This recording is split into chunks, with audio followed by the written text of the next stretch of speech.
Okay, I have not made a video in a year. I have completely forgotten how to start these things.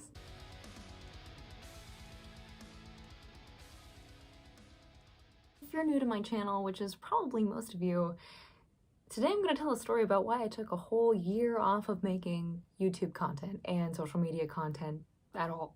And if you're a returning viewer, wow, you win the prize for most loyal fan base ever. Yeah, I have received a lot of love from you guys since kind of taking a break from my channel in the past year, and those messages, even if I didn't respond to all of them, the ones that are very encouraging and really kind, and the ones that say please make more videos, I read all of those, and they're part of the reason that I'm here today. Today I thought I'd talk a little bit about why so many people are leaving the Christian faith and the whole idea of like deconstruction. And one of the reasons I feel like particularly called to this is because it's in the past year, and honestly past 2 years, it has not been an easy faith journey for me. I mean, my faith has been put to the test, you guys. Not only has there been crazy things going on in the world, but there's been crazy things going on in my personal life, and a lot of things going on in my spirit and my mind, and all the things. I really don't like it when Christians act like their lives are shiny and perfect, and that faith is just something that never wavers, or you're a bad Christian.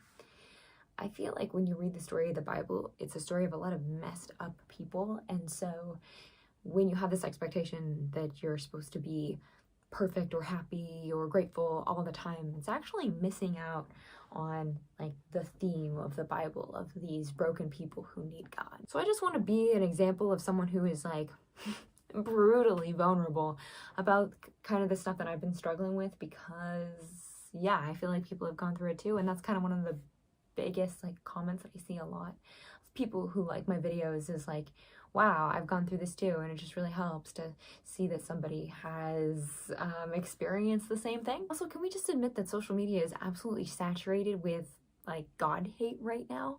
I feel like every time I get on Instagram, no matter how many Christian pages I follow, no matter how much I like specifically seek out Christian or wholesome content or just neutral content, I am sent like deconstructionists, evangelicals, atheists, like why I left the faith every single day. Like, it's like the algorithm is designed to send me people who are skeptics and people who are trying to disprove Christianity or talk about how abusive their church was and why they abandoned Christianity as a whole. You guys know I'm no conspiracy theorist, but like, what is in those algorithms, right? Guys, I think honestly we need to just come to the realization that people in America are leaving Christianity. And I don't want to be like, Christianity's under attack, but because I think that phrase is overused and not accurate. I think it's more like people are starting to identify the ways in which American Christianity wasn't accurately representing the gospel and accurately representing the first church. And it's turning people away, because anytime we start to add our own special seasonings to an already perfect recipe, we're gonna mess it up. And I made a video a while ago, I think it was called Christianity Plus. The idea that anytime you start tacking on things to Christianity, you start selling something different. And I think American Christianity has definitely done that in many different ways. Whether it's you have to be a Christian and a Republican, or you have to be Christian and this, that, or the other thing. Not like those other things are bad in and of themselves, but saying that you have to be Christian and this, I think makes people feel very rejected and judged by the group of people before they even get to know our very loving and accepting Savior. And I know that's like so many thoughts, like word vomiting, but it's been a whole year since I've made one of these, so if I get a little rambly, you're just along for the ride. So here's kind of the story of like my own doubts and struggles. So I'll just give you guys like the total background. So if you watch some of my old videos, you probably know that me and my husband used to work at a church. And while I love working with kids and I love youth ministry, and many wonderful things happened at that church. There was also lots of, as you probably heard this term used a lot of like spiritual abuse there, or religious trauma. I don't know how you would say it. Church people guilt tripping us about things, or overworking us, underpaying us. Certain phrases used to manipulate us. Honestly, there was times there that we just felt like if we did anything with our time that wasn't somehow related to helping the church, that we were being selfish millennials. That church really, really seemed to have a disdain for millennials, especially younger millennials, like 90s kids aged millennials. And it was a church of kind of a lot of empty nesters, like baby boomer aged people, and also a lot of people in their mid-late 30s with kids, and being kind of the young 20-somethings that were married but didn't have kids. We were definitely the minority, and there was definitely like some ageism that went along with things. Like, I understand there being generational gaps, but there is definitely this air of, you are the stupid kid. And when you are told that over and over again, like, your sense of self-worth can only make it so far. And it was very easy to not feel like I was good enough for God. And maybe we'll wrap up this video someday, but man, so many other things in life happened that, they just didn't get around to it. But yeah, check those videos out if you're more curious about the details of that situation. But that was like our first couple of years of marriage, and it was a very confusing time for me, especially when I was kind of waking up to the idea that a lot of people I trusted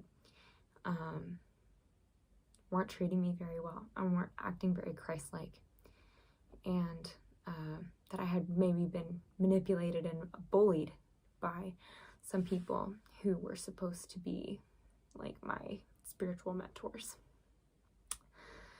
So after that, well, basically as soon as we both left the church, the pandemic hit, and which was good and bad, because we finally got some time to spend with each other, and I was able to start my YouTube channel. We also started a house church. So we had some friends that were running a house church network. I had already run it was a Bible study, but essentially a house church in the past. And so we decided that this was something, if we're going to leave the church, this was something that we felt called to do. And so we basically just called up a bunch of Christian friends that we knew in the area and asked them if they wanted to come to our Bible study house church kind of thing on Saturday nights. We invited some of the old youth group kids to it. We invited some people from our old church. And man, it's really been amazing how that group has grown, and how that group of people have been able to like spur one another on in the faith. And something that's really cool is several of the people who attend that group are youth pastors. So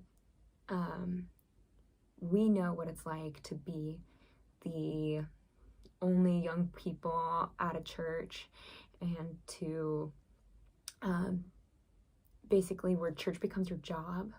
It's very easy to neglect your own spiritual health, and instead of having a relationship with God, you see God as like work. And so when you're off work, you don't want to spend time with God because that's work stuff. That seems silly and it seems wrong, but like if you're in ministry, that's a thing that happens. And so it's really cool to like now, because of our own experience, like, I don't know, help some youth pastors, like prevent that for them, giving them community. And man, it's been really good.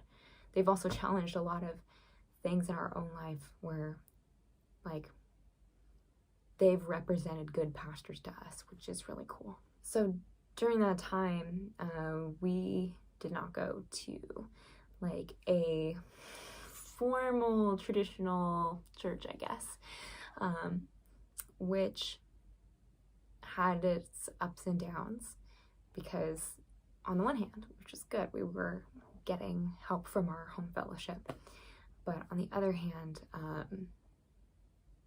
kind of made me afraid to go into a church again. And when you have like a fear of going into a church, like, it can kind of affect the way you feel about God. Kind of, and the fear of God is the beginning of wisdom, right?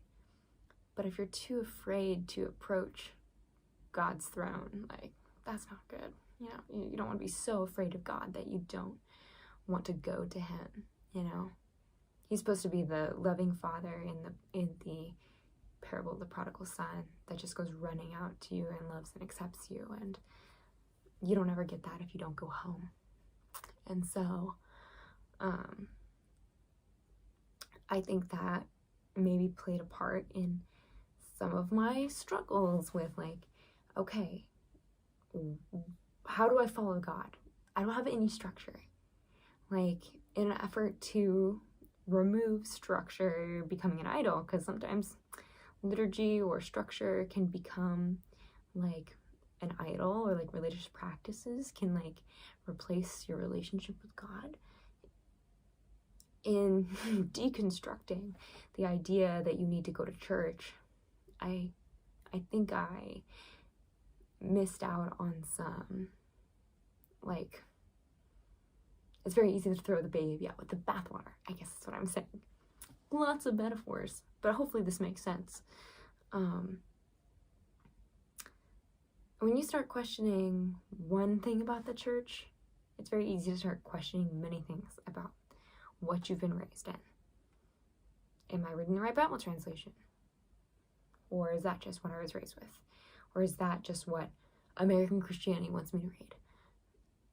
Should I go to church on Sunday? Do we even need to go to church anymore? Does church need to be a once a month or once a week gathering? Why do we sing? Why do I have to sing? Should I listen to worship music? Do I need to listen to Christian music? Just lots of things that, and next thing you know, you're starting to question, I guess, orthodoxy. A lot of Christian beliefs that you grew up with and didn't think twice about, now it's like, oh, well, is this part of the Bible metaphorical or literal? What about this part? This part? And next thing you know, you start pulling the whole thing apart, and it's like, man, deconstruction is very scary. And you don't always do it on purpose. Deconstruction just means like taking the pieces apart, right? So deconstructing your faith is just going, okay, let's take this whole thing apart and evaluate what needs to stay and what's from the culture and what's from some outside source and what is actually Christianity, what is actually true. And that's a scary time. All I can say is, like, if you're going through that, I get that that is so scary.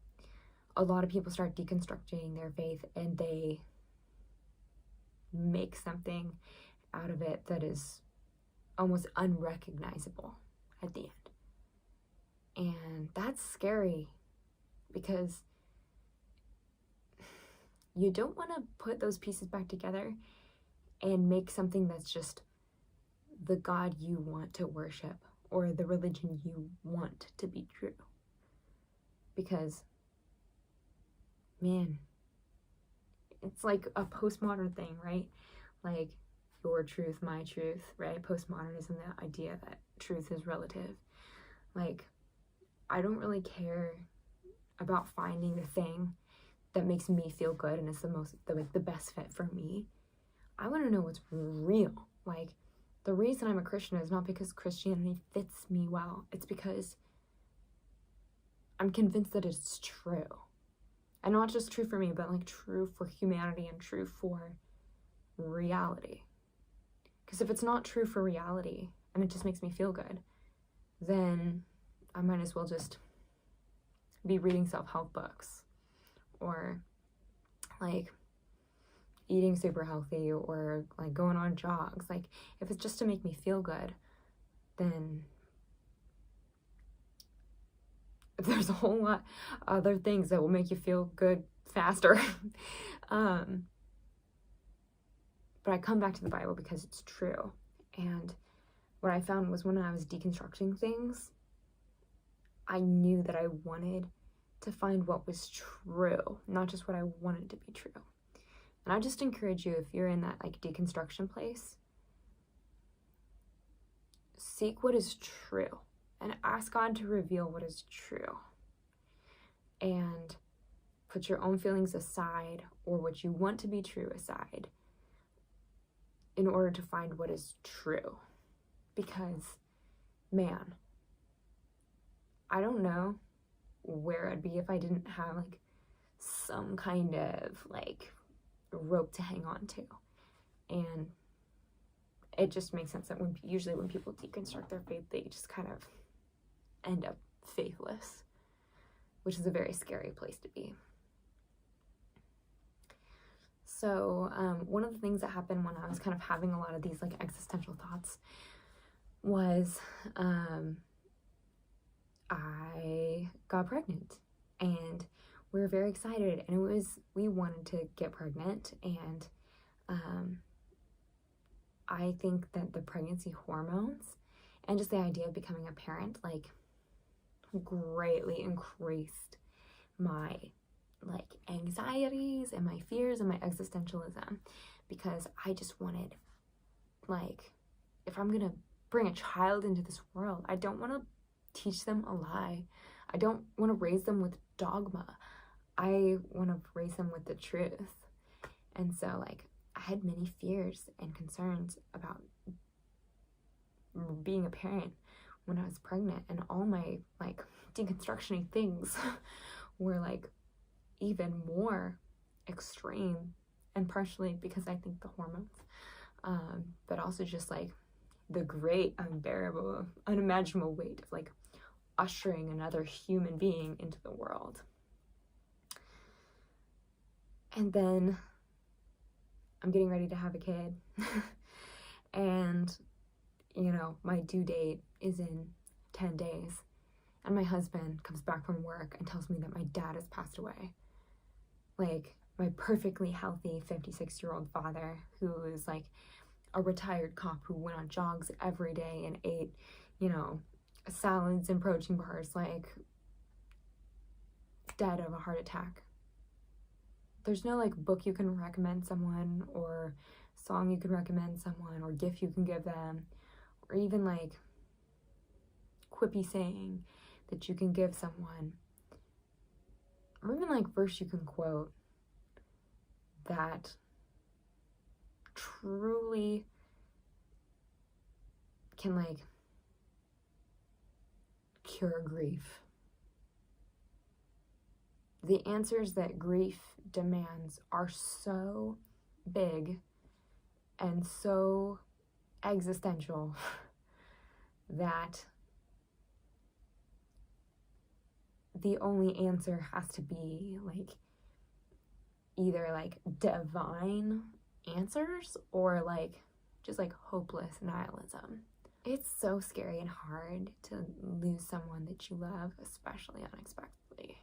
I was planned to return from maternity leave 5 weeks after I was going to have my child, because the reason I had to go back to work so early was because I was going to have my first year of student teaching. And if you guys know anything about the teaching profession at all, your first year is so hard. And I was teaching going to be teaching during the pandemic, and the credentialing process in California is the hardest in the entire country. So,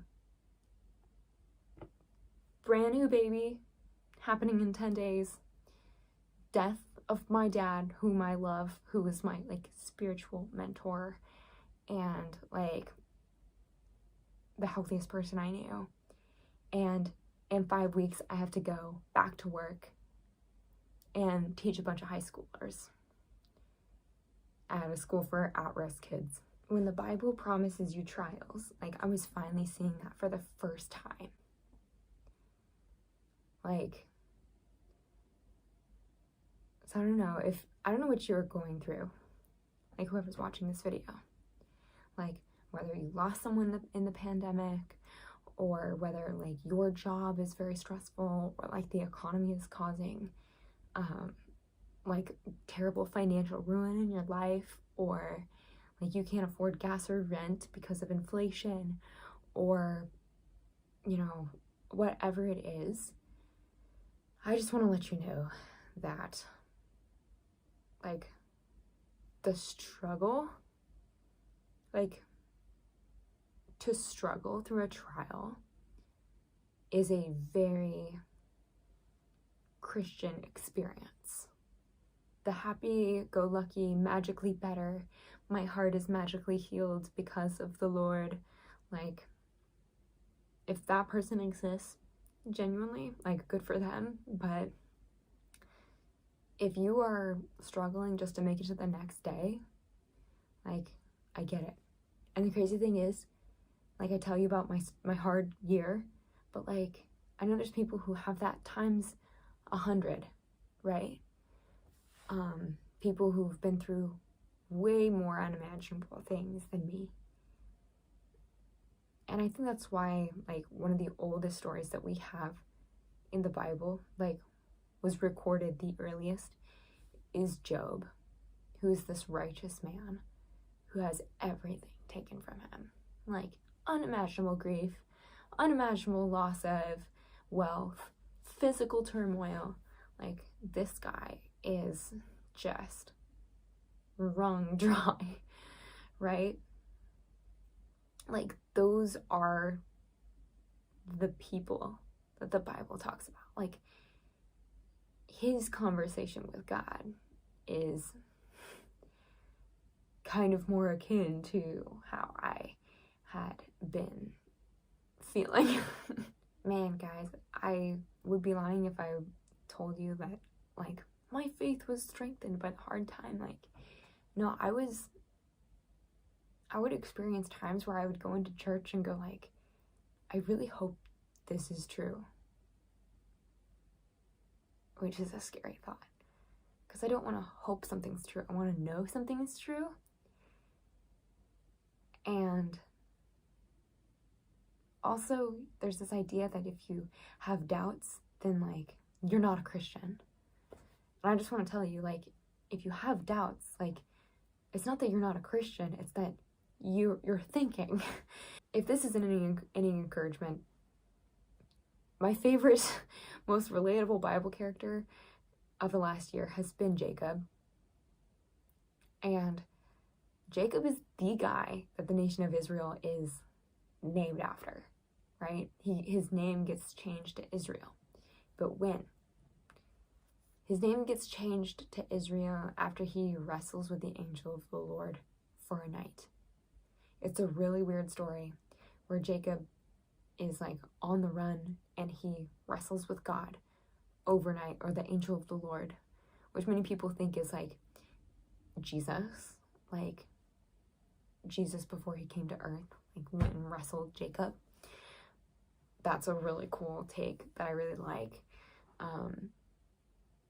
But Israel means wrestles with God. Not blindly believes God, not never has a doubt about God, wrestles with God. Jacob cares enough to be locked in wrestling with God all night. And I realized, like, that was me. Like, in my doubts and my confusions, like, the best thing I could do is not to walk away, but to just, like, in my doubts, just, like, keep wrestling with this. And that on the other side of things, God was going to reveal who he was. So I'm still wrestling with stuff, but I can now say, after a year, if you've never had to struggle in your faith, or if you've always just been kind of blessed with understanding who God was, and it's never been painful for you. You've just always kind of known who God is, and it's always been this like walk of faith. I'm really happy for you. And I hope one of your takeaways from this video is that there's a lot of people who faith is a struggle. You should be praying for them, empathetic for them. Don't shame someone for having doubts. Don't shame someone for wrestling with their faith, because that might be what God has planned for them. And if they're wrestling, that means they're not walking away. The wrestling is good, and we find God at the end. And if maybe you relate to me and you felt like you've been wrestling with God, you might want to consider subscribing, because I think I'm going to make some more videos like this. I'm also going to be talking about some of the books and some of the Bible passages that have been really helpful for me. Also, right now, our house church is reading through the Bible, starting with Genesis and going through the entire thing. So I'm thinking about maybe making some videos that just like go through the whole Bible. I know it's a great task, and I haven't been making any videos at all, so like, why not commit to a gigantic 500 video series? Speaking of wrestling with God, there's so many weird passages in the first couple of books of the Bible. Lots of stuff you have to wrestle with, because if you just accept it blindly, it's I mean, there's so many like baffling passages. I just want to talk about it so much because it's been such a ride. I don't have the answers to everything, but I know who does. And so I know it's been a long time, but if you want to subscribe to this channel, maybe we can be a part of each other's wrestling with God journey. I love you. Thank you for taking the time to watch this video. Again, for all the people who left me some really lovely comments in the past year, thank you from the bottom of my heart. I love you guys. I'll see you next time, hopefully very soon. God bless. Go act like Jesus.